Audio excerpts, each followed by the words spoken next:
بسم اللہ الرحمن الرحیم انما يخشى الله من عباده العلماء. ہماری بدعملی کا نتیجہ قرآن پاک میں ارشاد ہے ربانی ہے وما اصابكم من مصیبت فبما كسبت ايديكم ويعفو عن كثير. تم کو جو مصیبتیں اور پریشانیاں پہنچتی ہیں تمہاری بدعملی کا نتیجہ اور اکثر باتوں سے تو ترغدہ کر دیتے ہیں. میرے عزیزوں دوستوں کتاب جزاء الاعمال لکھی ہے حضرت حکیم الامت تھانوی نور اللہ وبرکاتہ نے قرآن پاک اور احادیث پاک سے ثابت کیا ہے گناہوں کے نقصانات دنیا میں جو پیش آتے ہیں. ایک آخرت کا تو معاملہ ہے وہ جیل خانے کا ہے, جہنم والا معاملہ تو الگ. ایسے اطاعت پر جنت کا انعام وہ تو ہے آخرت کا معاملہ, لیکن دنیا میں 27 قسم کے نقصانات پیش آتے ہیں اور طاعت کے فائدے بھی 27 قسم کے ہوں. طاعت کے بھی 2 ثمرات ہیں اور گناہوں کے بھی 2 ثمرات ہیں. یاد کیا کرتا ہوں ایک سرکاری ملازم ہے 30 تاریخ کو 31 کو کام کیا, اس میں پیسے واجب ہو گئے, 5 کو 10 کو مل بھی گئے, پھر کر رہا ہے, پھر 5 برس 10 برس کے بعد اسے پینشن ملتی ہے تو آج وہ 30 تاریخ کی کارگزاری کو بھی دخل ہے. تو 2 بدلے ہو گئے, ایک نقد تنخواہ ملی اور پینشن مل گئی. اور ایسے ہی جو انسان رشوت لیتا ہوا پکڑا جاتا ہے تو فوراً ذلت و رسوائی ہوئی اس تاریخ کو اور پھر مقدمہ قائم ہوتا ہے اس کے اوپر. وہ جیل خانے جانا, برخاست ہونا اور سزا ہونا بعد میں ہوتا ہے. اسی پر 2 ایک نقد بدلا ہے فوری تقریباتی جو پاک میں آتا ہے. ایک گھر میں پوچھا میں ایمان ایمان تو تھا ہی, تو پوچھ رہے ایمان کیا, غیر مسلم آگے تھوڑی پوچھتا ہے میں ایمان, تو ایمان تبھی ایمان ہے کامل, ایمان تو ہے.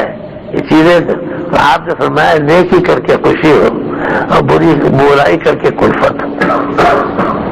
میرے عزیز و دوستو ہم لوگ کاروں پر بیٹھتے ہیں جاتے ہیں, ایک دم معلوم ہے ایک مردار کی بو آتی, ارے توبہ کے کوئی مقام ناک بند کی گالی پڑی وہ بو ختم اور رات کی رامی یہ خیر ہوا نہیں ایک دم آتی.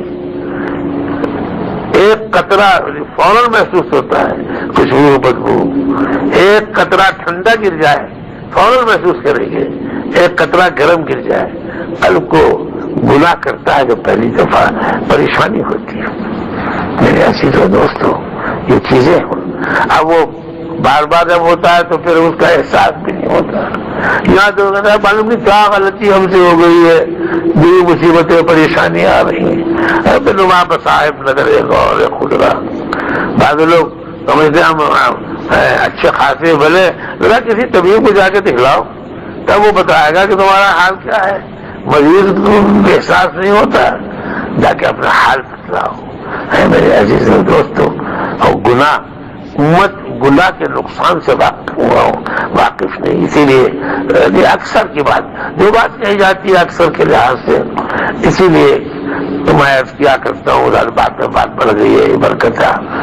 ایک سنت ایک دن مسجد میں بتایا جا کرو, مسجد میں نہیں بات جس جگہ اپنے متعلقین کو ایک سنت پوچھ لو.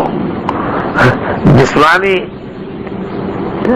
صحت ہماری ٹھیک رہے, پہلوان بننا چاہتے ہو 2 باتوں کا اہتمام کرو. ڈاکٹر لوگ مشورہ دیتے ہیں, حکیم لوگ غذا ذرا اچھی ہونی چاہیے, گلی سڑی نہ ہو, اور دوسرے مضر چیزیں سے بچو.